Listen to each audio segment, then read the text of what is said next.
Solo hay síntomas cuando hay fractura patológica. ¿De acuerdo?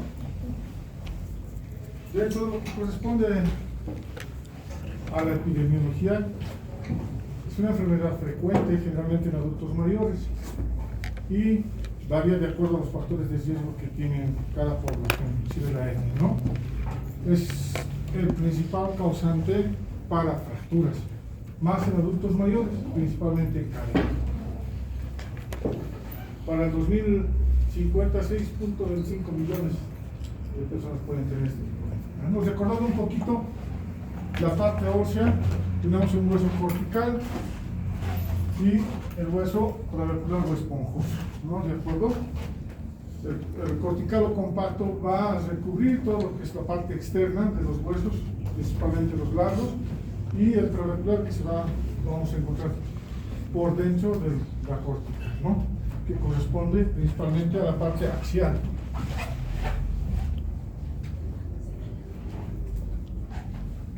En esta tablita vamos a ver la diferencia entre el hueso clavicular y el cortical y en relación al contenido, al área y el remodelado.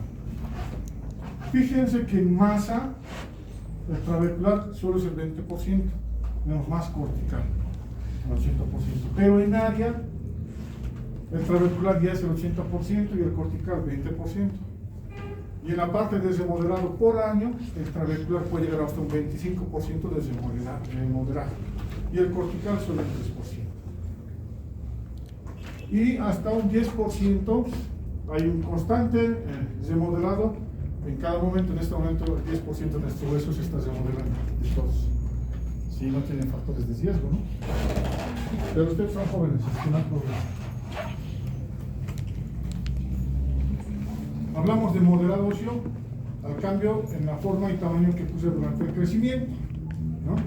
Y el remodelado, cuando ya el hueso maduro, es remodelado a través de un proceso llamado esto mismo, ¿no? Remodelado que va a involucrar el reemplazo del hueso viejo por hueso nuevo, que ocurre como respuesta al daño por fatiga, por microfracturas o por otros factores. Esto se encargan los osteoclastos, osteoblastos, ¿no? El remodelado óseo va a estar regulado por muchos factores, principalmente en el caso de las damas son los estrógenos, hablando de osteoporosis. Las mujeres tienen mayor riesgo de tener osteoporosis que los varones, ¿de acuerdo? Justo en la etapa postmenopausia, porque los estrógenos nos van a ayudar a la regulación de todo lo que es el recambio de hueso, ¿no? Que está principalmente relacionado con los osteoblastos y los osteoclastos, ¿no? Y vamos a tener una regulación de lo que es la liberación de citocinas que van a estimular a los precursores de osteoclastos y esta, a su vez, estas mismas citoquinas van a influir a que los osteoblastos generan mayor parte del hueso. Entonces es un ciclo que tiene que estar bien organizado. Si tenemos alguna alteración ya de alguno de los componentes, vamos a tener alteración en la densidad mineral ósea. Si tenemos fallas en los osteoclastos o los osteoblastos, o tenemos alteraciones en lo que corresponde a los precursores de los osteoblastos, vamos a tener problemas. Y no solo eso, en esta parte también influye lo que corresponde la vitamina D y la PKH, ¿no? En este otro gráfico vamos a ver cómo cambia la masa ósea. Bueno, durante los primeros años de vida hasta llegar a los 20 años, la segunda década, se va a fortalecer el hueso, va a llegar a una masa ósea máxima. Entonces, durante esta etapa, ustedes si tienen hermanitos menores, si van a ser papás, algunos son papás ya, o padres de familia nomás, esta parte es donde nosotros debemos hacer hincapié para que tenga una buena masa ósea. Alimentación saludable, consumo de lácteos, ¿no? Calcio, un buen fortalecimiento. Porque no sirve mucho una vez que pase la segunda hasta la tercera década de la vida, ya no se genera la masa ósea máxima, sino llega a una meseta que después va a ir con el tiempo a disminuir. Si teníamos una buena masa ósea durante este tiempo, vamos a estar bien, pero también influye, ¿no?, la alimentación, ¿no? Pero para ganar su masa ósea máxima es hasta la segunda década, llegamos a una meseta ya en la cuarta década, cuando las pacientes entran en premenopausia o menopausia, cuando disminuyen los estrógenos, Ya llegando a la quinta década del hueso, digo de la vida, el hueso trabecular va a disminuir, va a haber alteraciones en el equilibrio que hemos visto en el anterior gráfico, los osteoblastos, osteoclastos, la osteocalcina, etc. El ZANK con el ZANK ya no van a tener un mecanismo adecuado, por lo tanto, una regulación adecuada. Por lo tanto, no va a haber una remodelación ósea adecuada y vamos a tener disminución de la densidad mineral ósea y por lo tanto, al principio osteopenia y luego osteoporosis. ¿Qué factores van a afectar la masa ósea pico o la masa ósea máxima? La herencia, la parte genética llega hasta un 60-80%. El género, más frecuente en damas que en varones. La nutrición, ¿no? La ingesta de energía, proteínas, el calcio, la vitamina D, que son factores importantes. Y otros factores endócrinos que pueden participar en lo que corresponde al buen desarrollo de la masa ósea máxima o pico, que serían los esteroides sexuales, el calcitriol, que es la vitamina D activa, y un buen funcionamiento del eje somatotropo, ¿de acuerdo? En el caso del crecimiento. Si nosotros vamos a tener alguna alteración a ese nivel, pues no vamos a tener un adecuado desarrollo de la masa ósea. En algunos pacientes que tienen pubertad precoz, o hay agenesia ovárica, hipoplasia ovárica, que no se llegan a desarrollar los ovarios, no va a haber síntesis de estrógenos, no va a haber esteroides. Entonces esos pacientes de hecho van a tener problemas, ¿de acuerdo? En el caso de la vitamina D, en algunos casos no puede haber una buena absorción o no puede haber una activación de lo que corresponde a la vitamina D, de la 25 hidroxivitamina D a la 1,25 hidroxivitamina D, para que su forma activa. Por lo tanto, vamos a tener problemas. Y en aquellos pacientes que tienen alteraciones de la hormona del crecimiento, aquellos que, pues no, los que tienen talla baja, ¿no? Eso. Por otro lado, factores mecánicos, la actividad física y el peso corporal influyen tanto. El peso bajo y el sobrepeso pueden influir, y la actividad física. Entonces es importante que los pacientes tengan una adecuada actividad física, no solo aeróbica, también de fuerza muscular. El hábito de fumar es bien importante. El tabaco es factor de riesgo para muchas enfermedades, desde riesgo cardiovascular, para la diabetes, para el cáncer, cualquier tipo de cáncer, y en este caso también para la osteoporosis. El alcohol, como siempre, es malo para todos, ¿no? Entonces, vamos a tener diferentes factores que van a afectar a la masa ósea, ¿no? Esta que se va a disminuir. La pérdida ósea posmenopáusica, la masa ósea pico baja. Si no hemos llegado a un adecuado pico de masa ósea, pues vamos a tener problemas. La pérdida ósea relacionada con la edad, otros factores de riesgo, consumo de alcohol, tabaco, etcétera, ¿no? La malnutrición, y que nos van a llevar aquí a una fractura patológica, ¿no? Densidad masa ósea baja más cualquier factor de riesgo que ocasione una caída igual a fractura. Por lo tanto, se va a afectar la calidad de vida de nuestro paciente, y esto principalmente en adultos mayores. Bueno, los factores de riesgo que ya hemos visto en la anterior diapositiva, ya hemos hablado del género, las mujeres, la etnicidad caucásica, que es otro factor de riesgo importante, la edad avanzada, antecedentes personales de fracturas. Eso ya nos habla de que puede haber alteración de la densidad mineral ósea. No es común ver fracturas en adultos jóvenes, ¿no? 23, 24 años. Entonces, si ya tiene una fractura, es probable que su densidad mineral ósea esté baja, no ha llegado a un pico máximo, y con el tiempo este paciente va a tener osteoporosis. Hay etapas más jóvenes, 40 años, 50 años, no hacia los 60, 70. ¿Perdón? Antecedentes de osteoporosis o fracturas en familiares de primer grado, habíamos visto que la parte hereditaria es importante. La complexión pequeña o el bajo peso corporal, habíamos visto tanto la obesidad y el peso bajo, pues es riesgo para osteoporosis. El sedentarismo, habíamos hablado, el tabaco, que tienen que dejar de fumar nuestro paciente, pero a veces es difícil, ¿no? Esta mañana han llegado cuando mi paciente me ha dicho, fumo 10 cigarrillos al día, no. Después han llegado, no lo voy a dejar, doctor. Ya tengo 60 años, voy a morir de algo y voy a seguir fumando. Paciente diabética, hipertensa, cualquier rato puede tener un infarto. Nosotros cumplimos recomendando, no nos podemos obligar, ¿no? Bueno, ojalá lo deje, pero un poco probable. No estaba consciente de eso. El consumo excesivo de alcohol y el consumo insuficiente de calcio o vitamina D. También el consumo excesivo de cafeína. Si bien tenemos evidencia científica que nos respalda que el café nos puede otorgar disminución del riesgo cardiovascular, si exageramos puede ocasionar como factor de riesgo otras enfermedades. Otra vez hablamos de los factores intrínsecos y extrínsecos. Los intrínsecos ya hemos mencionado todos. Los extrínsecos, pues algunos medicamentos, los opioides puede ser, los antidepresivos, los anticonvulsivantes, estábamos hablando de la carbamazepina, los diuréticos y algunos anestésicos también pueden ocasionar que pueda disminuir la densidad mineral ósea.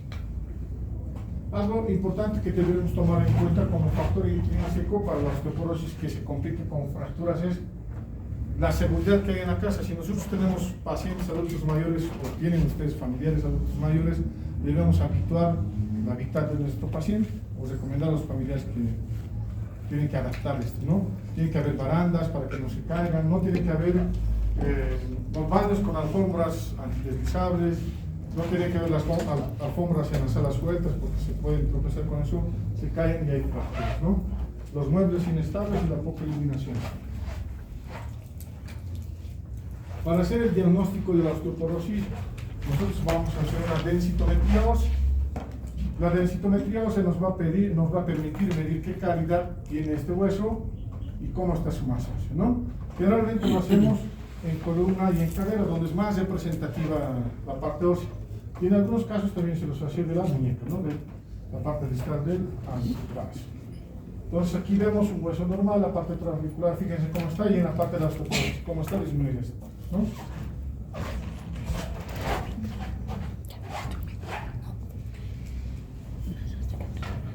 Uy, dentro de causas de osteoporosis secundaria tenemos varias, es una lista grande, aquí no nos vamos a repetir todo.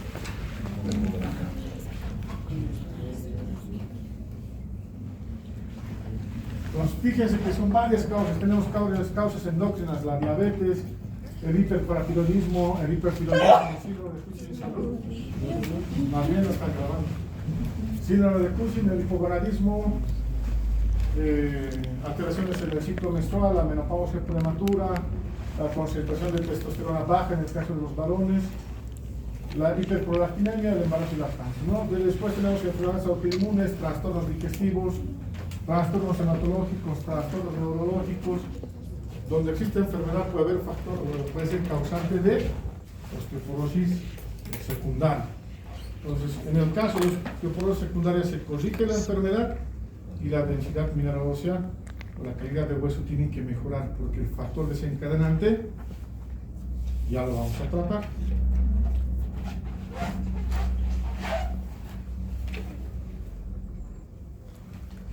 Para el diagnóstico, pues hemos visto que es la densitometría ósea y vamos a ver las categorías. Normal, cuando vamos a tener un desvío estándar de la media del adulto joven, ¿no?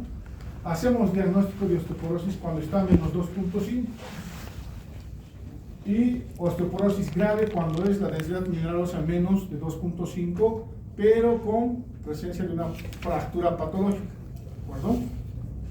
Y hablamos de masa ósea baja o osteopenia que se llamaba antiguamente cuando el valor está entre 1 y menos 2.5. ¿De acuerdo? Para que se entienda un poquito mejor, vamos a ver esto.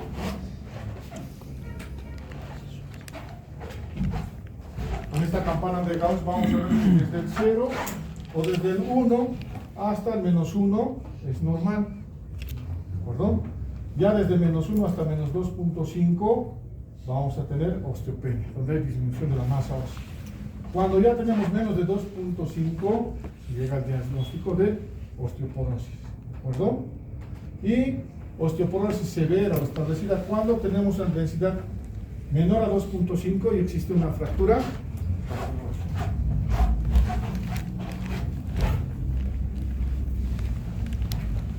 Para evaluar a nuestro paciente, este es un índice que nos ayuda, que se llama el índice de Frax, que es una herramienta gratuita. Ustedes entran a Google, ponen índice de Frax y les va a salir un cálculo Pues este índice FRAX toma todos los factores de riesgo que hemos mencionado previamente: la edad, el género, si es para la mujer, el peso, la estatura, si hay fracturas previas, si hay padres con fracturas de cadera previa, si es fumador activo, si usa glucocorticoides.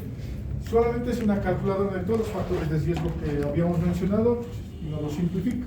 Es gratuito, ustedes pueden utilizarlo entrando al internet. El tratamiento para la osteoporosis. Principalmente se habla de dos tipos de tratamiento, como toda enfermedad, ¿no? La no farmacológica y la farmacológica. En la no farmacológica, pues, necesitamos cubrir las necesidades nutritivas con una dieta saludable, tanto de calcio, vitamina D y las proteínas, que son importantes. En este caso se recomienda 0.8 kilogramos por kilogramo de peso corporal. El calcio adecuado que vamos a encontrar de frutas, vegetales, leche. La ingesta excesiva de cafeína, habíamos mencionado que está mal, entonces el paciente se debe limitar el consumo de café si es que a este paciente le gusta consumir café. La exposición solar con prudencia, esto para mejorar los niveles de vitamina D. Pero si tenemos niveles menores a 30 de vitamina de 25 hidroxivitamina D, es recomendable hacer tratamiento. ¿Perdón?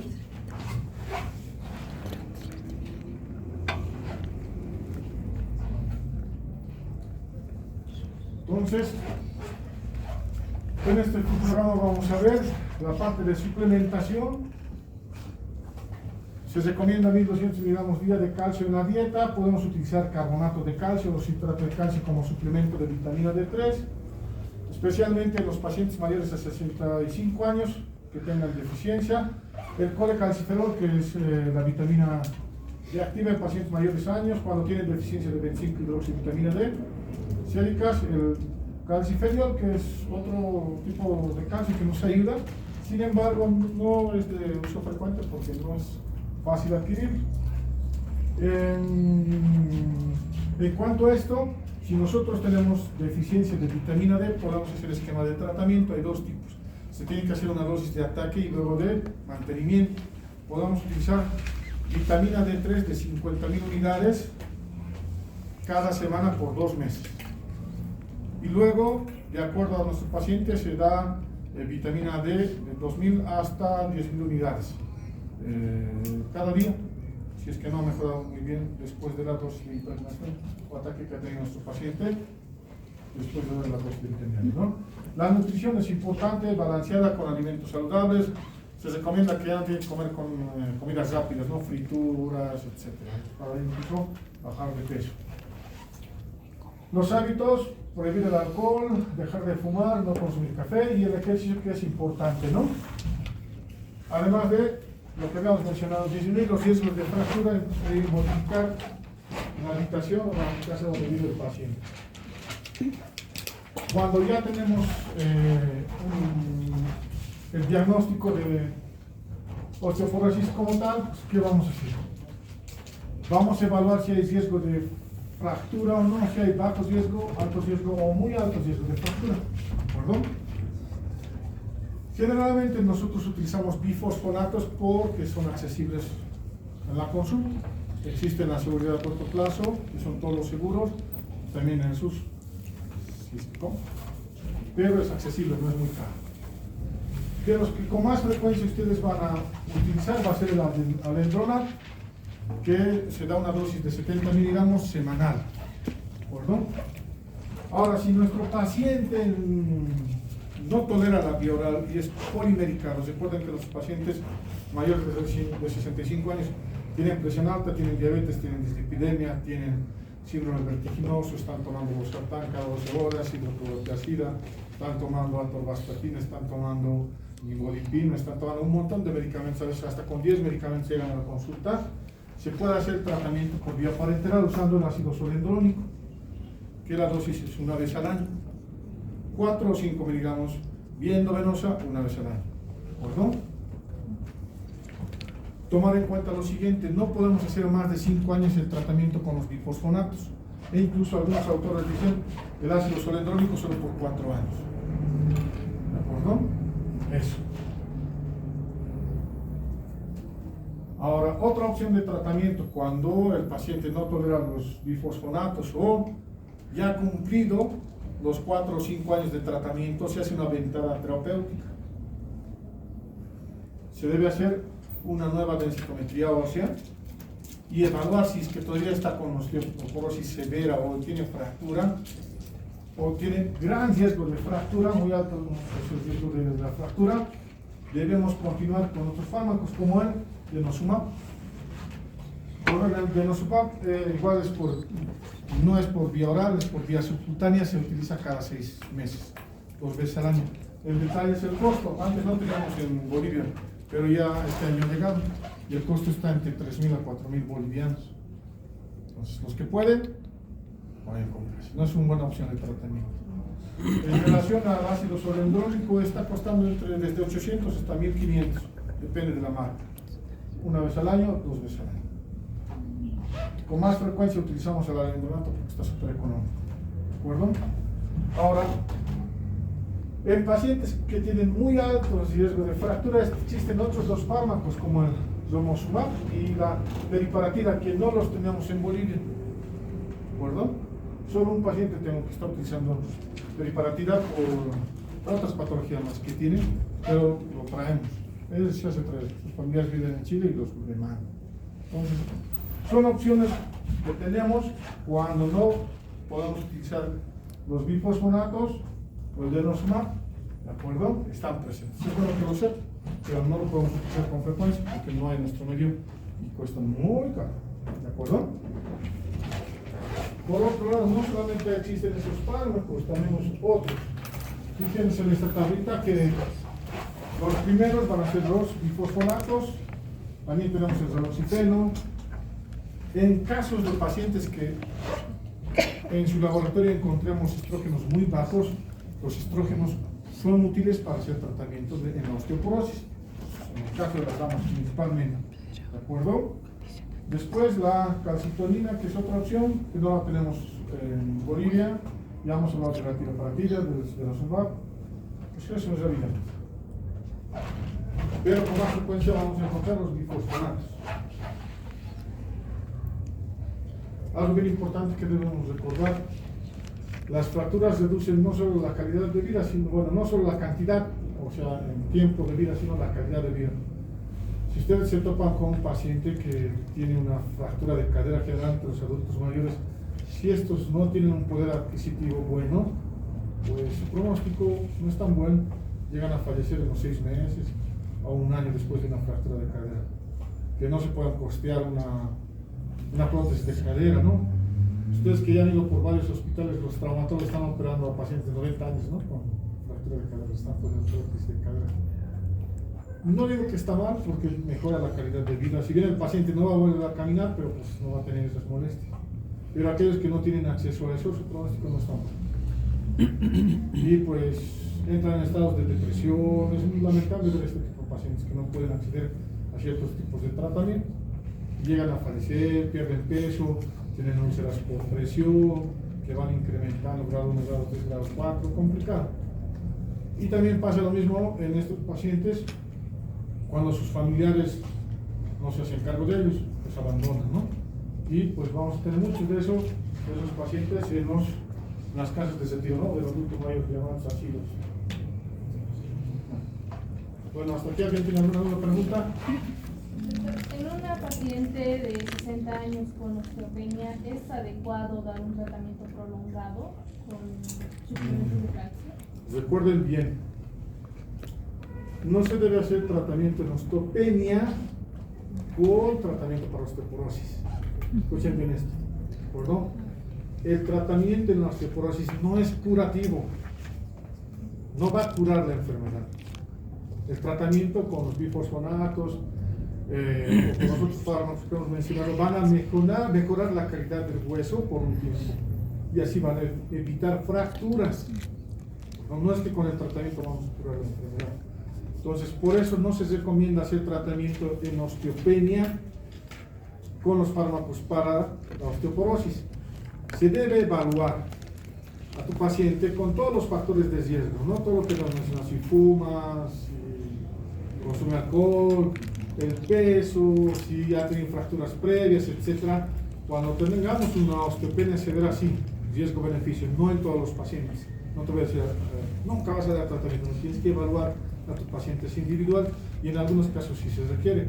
Ahora, cuando tú estás viendo un paciente con osteopenia, tienes que buscar la causa. ¿De acuerdo? ¿Por qué este paciente está con densidad mineral ósea baja? Buscas antecedentes. Por eso es bien importante que ustedes hagan bien su historia clínica cuando vean un paciente. De cualquier enfermedad que tenga, si no hacen una buena historia clínica, no van a poder hacer un buen diagnóstico y su tratamiento. En el caso de lo que nos habla la doctora, preguntan antecedentes. ¿A qué edad ha sido, desde qué edad ha sido su menarca? Tal vez ha tenido pubertad precoz, cómo ha sido su tipo de alimentación, eso nos va a ayudar a ver cómo ha sido su masa ósea alta, su pico alto. Quizás ella no ha llegado a eso porque ha tenido otro tipo de enfermedades a tomar en cuenta. Se debe medir la vitamina D, se debe medir la PTH, por ahí tiene otro tipo de enfermedades.